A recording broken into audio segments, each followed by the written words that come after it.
স্বাগতম প্রিয় দর্শক। আজকের এই ভিডিওতে আমরা আপনাদের জন্য নিয়ে এসেছি 2026 সালের কন্যা রাশির বার্ষিক রাশিফল। কি অপেক্ষা করছে কন্যা রাশির জাতকদের জন্য আগামী বছর? কোন দিক থেকে আপনার জীবন হতে পারে উন্নত এবং কোথায় হতে পারে কিছু চ্যালেঞ্জ? এই ভিডিওতে আমরা আলোচনা করব আপনার কেরিয়ার, প্রেম, স্বাস্থ্য এবং অন্যান্য গুরুত্বপূর্ণ বিষয়ে। 2026 সালে কন্যা রাশির জাতক জাতিকার জন্য নানা রকম পরিবর্তন ও নতুন সুযোগের সম্ভাবনা রয়েছে। এই বছর কন্যা রাশির জন্য বেশ কিছু গুরুত্বপূর্ণ বিষয় থাকতে পারে, যেমন কর্মক্ষেত্রে উন্নতি, আর্থিক অবস্থা, ব্যক্তিগত জীবন ও স্বাস্থ্য। বিস্তারিতভাবে 2026 সালের কন্যা রাশির বর্ষফল আলোচনা করা হল। কর্মজীবন ও অর্থ। এই বছর কন্যা রাশির জাতকদের কর্মজীবনে বেশ কিছু উত্তেজনাপূর্ণ পরিবর্তন আসবে। প্রথম অর্ধে কিছু বাধা বা জটিলতা আসতে পারে, কিন্তু দ্বিতীয় অর্ধে পরিস্থিতি উন্নতি পাবে। বছরটির প্রথম ভাগে খরচ বৃদ্ধি পেতে পারে, তবে দ্বিতীয় অর্ধে আপনার আয় বাড়ানোর সুযোগ আসবে। বিনিয়োগে লাভের সম্ভাবনা থাকলেও ঝুঁকি গ্রহণের আগে ভালোভাবে পর্যালোচনা করা উচিত। 3রা মার্চ থেকে 25শে মে এবং 7 সেপ্টেম্বর থেকে 16 নভেম্বর এই সময়টা বিশেষ শুভ হতে পারে। শিক্ষার ক্ষেত্রে কন্যা রাশির জাতকদের জন্য একটি ভালো বছর হতে পারে। যারা পড়াশোনায় মনোযোগী তাদের জন্য নতুন সুযোগ আসবে। বিশেষ করে যারা উচ্চশিক্ষা বা গবেষণায় আগ্রহী তারা ভালো ফলাফল পাবেন। তবে কিছু ক্ষেত্রে মনোযোগের অভাব বা দুশ্চিন্তা হতে পারে, তাই কিছুটা সময় বের করে বিশ্রাম নেওয়া উচিত।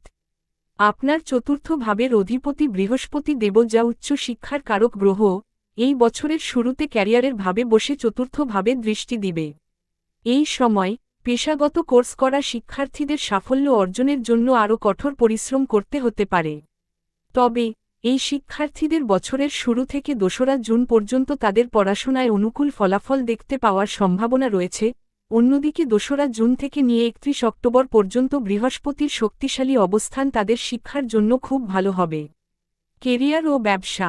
কর্মক্ষেত্রে সুযোগ আসবে। আর্থিক পরিকল্পনা ও বিনিয়োগের জন্য জুন থেকে অক্টোবর মাস শুভ। সপ্তম ভাবের স্থিতি এই বর্ষ মিশ্রিত থাকতে চলেছে, কেননা বছরের শুরু থেকে নিয়ে 2রা জুন পর্যন্ত সপ্তম ভাবের অধিপতি দশম ভাবে থাকবে।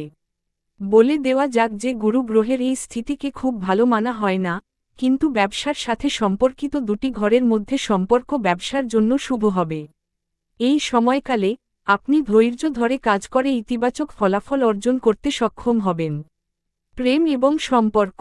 এই বছরে কন্যা রাশির জাতকদের সম্পর্কের ক্ষেত্রে কিছু উত্থান পতন দেখা দিতে পারে। প্রথম অর্ধে পারিবারিক অশান্তি বা দৃষ্টিভঙ্গির পার্থক্য হতে পারে, তবে দ্বিতীয় অর্ধে সম্পর্কের মধ্যে শান্তি আসবে।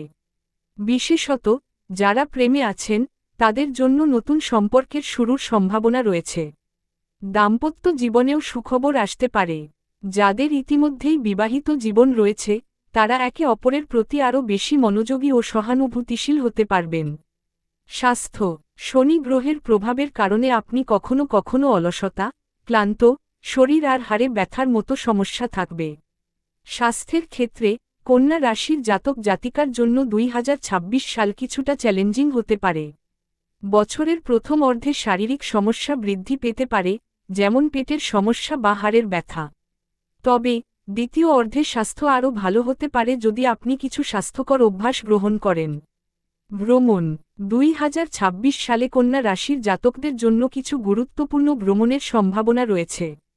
একদিক থেকে কর্মব্যস্ততার কারণে ভ্রমণ হতে পারে, আবার অন্যদিকে পেশাগত বা ব্যক্তিগত কারণে কোথাও যাওয়ার দরকার পড়তে পারে। প্রতিকার। অতিরিক্ত চিন্তা ও উদ্বেগ এড়ানোর চেষ্টা করুন। যোগ ও ধ্যানের মাধ্যমে মানসিক শান্তি পেতে পারেন। শুক্রের পুজো করুন। শুক্র গ্রহ কন্যা রাশির জন্য খুব গুরুত্বপূর্ণ, তাই শুক্রের পুজো করলে অনেক বাধা দূর হতে পারে। অপ্রয়োজনীয় খরচ থেকে বিরত থাকুন। ভগবান গণেশকে নিয়মিত রূপে পুজো করুন। কৃষ্ণ মন্ত্র জপ করুন। নিয়মিত ও কৃষ্ণায় নমঃ এই মন্ত্রটি জপ করলে আপনি ভাগ্য এবং শান্তি লাভ করবেন। প্রকৃতির মধ্যে সময় কাটান। এটি আপনার মনের শান্তি ও শক্তি বৃদ্ধি করবে। এই ছিল 2026 সালের কন্যা রাশির বার্ষিক রাশিফল। আশা করি এই ভিডিওটি আপনাদের সাহায্য করেছে আপনার ভবিষ্যৎ সম্পর্কে কিছু ধারণা পেতে। আমাদের চ্যানেলটি সাবস্ক্রাইব করতে ভুলবেন না এবং ভিডিওটি শেয়ার করুন। এই ভবিষ্যৎবাণীগুলি গ্রহ নক্ষত্রের সাধারণ গতির উপর ভিত্তি করে তৈরি। আপনার ব্যক্তিগত জন্মছক অনুযায়ী এর ফল ভিন্ন হতে পারে। আপনার 2026 সাল সুখী, সফল এবং শান্তিপূর্ণ হোক। ধন্যবাদ, ভালো থাকুন।